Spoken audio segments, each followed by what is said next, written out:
প্ৰিয় দৰ্শক, আপুনি জানেনে বাস্তুশাস্ত্ৰ মতে ঘৰৰ সুখ, শান্তি আৰু সমৃদ্ধিৰ বাবে কি কৰা উচিত? যদি নাজানে তেনেহলে আজিৰ ভিডিঅ'টো আপোনাৰ বাবে, কিয়নো আজিৰ এই ভিডিঅ'টো চোৱাৰ পিছত আপোনাৰ লগতে আপোনাৰ ঘৰৰ সকলো দিশতে 100% উন্নতি হোৱাটো নিশ্চিত। ঘৰখনক সকলো দিশতে সুন্দৰ কৰি ৰাখিবলৈ ব্যৱহাৰ কৰা প্ৰাচীন কৌশলসমূহৰ ভিতৰত বাস্তুশাস্ত্ৰ অন্যতম।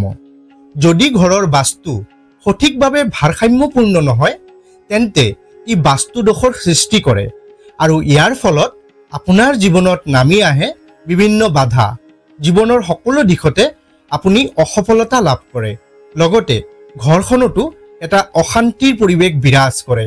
সেইবাবে আপোনাৰ লগতে আপোনাৰ ঘৰৰ সুখ, সমৃদ্ধি, উন্নতি আৰু ঐশ্বৰ্য লাভৰ বাবে আজিৰ ভিডিঅ'ত যি উপায়সমূহৰ কথা ক'বলৈ ওলাইছো, এই সহজ উপায়সমূহ আপোনালোকে মানি চলক। মোৰ বিশ্বাস আপোনালোকে নিশ্চিতভাৱে সুফল লাভ কৰিব।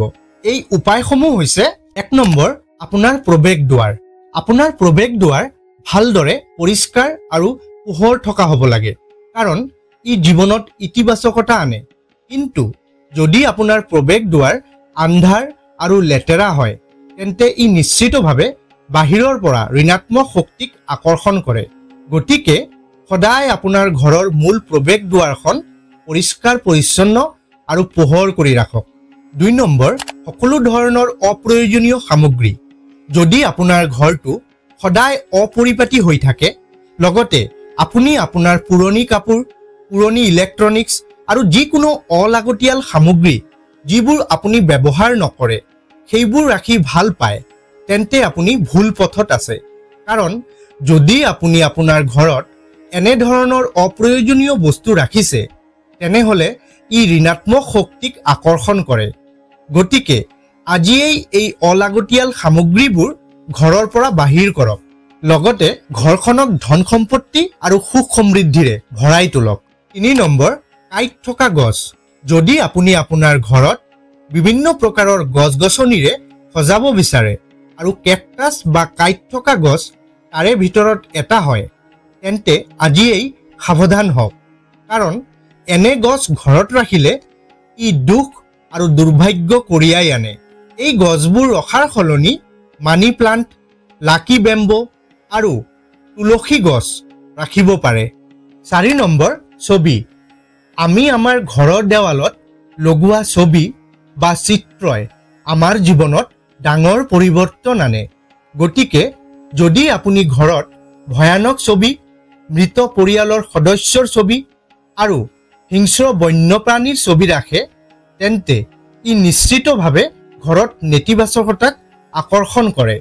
কিন্তু ইয়াৰ পৰিৱৰ্তে যদি আপুনি বৈ যোৱা পানী, দৌৰি থকা ঘোঁৰা আৰু ৰাধা কৃষ্ণৰ ছবি ৰাখে তেনেহলে ই আপোনাৰ জীৱনত সুখ, সমৃদ্ধি আৰু ইতিবাচকতাক আকৰ্ষণ কৰিব। 5 নম্বৰ, ঘড়ী। ঘড়ীয়ে আমাৰ জীৱনত গুৰুত্বপূৰ্ণ ভূমিকা পালন কৰে, কাৰণ ইয়াৰ পৰা দেখা যায় সময়, আৰু সময় ইমানেই মূল্যৱান যে আমি এই সময়ক ভুল বস্তু আৰু ভুল মানুহৰ লগত একেবাৰেই নষ্ট কৰিব নোৱাৰো। গতিকে যদি আপোনাৰ ঘৰত আৰু আপোনাৰ হাতত এনে এটা ঘড়ী আছে যিয়ে কাম কৰা নাই বা আপুনি এই ঘড়ীটোক ব্যৱহাৰ কৰা নাই, তেন্তে মই আপোনাক কম যে এইটোৱে হৈছে আপোনাৰ জীৱনৰ আটাইতকৈ ডাঙৰ বাধা, আৰু আপুনি আজিয়েই ইয়াৰ প্ৰতি মনোযোগ দিয়াটো উচিত। এনেকুৱা ঘড়ীবোৰক আজিয়েই পেলাই দিয়ক, নহলে ই আপোনাৰ জীৱনত দুৰ্ভাগ্য কঢ়িয়াই আনিব, লগতে আপুনি জীৱনৰ সকলো দিশতে বাধাৰ সন্মুখীন হ'বলগীয়া হ'ব। প্ৰিয় দৰ্শক, এই বাস্তু উপায়বোৰ যদি আপোনালোকে মানি চলে তেনেহলে নিশ্চিতভাৱে আপোনাৰ জীৱনত ডাঙৰ পৰিৱৰ্তন দেখা পাব, লগতে জীৱনৰ সকলো দিশতে সফলতা অৰ্জন কৰিব। আজিৰ ভিডিঅ'ত ইমানেই। ভিডিঅ'টো ভাল লাগিলে লাইক, শ্বেয়াৰ, কমেণ্ট কৰিব, লগতে আমাৰ নিয়ম চেনেলত যদি নতুনকৈ আহিছে চেনেলটো এতিয়াই ছাবস্ক্ৰাইব কৰি দিব। নতুন এটা ভিডিঅ'ৰ সৈতে পুনৰ লগ পাম। ধন্যবাদ।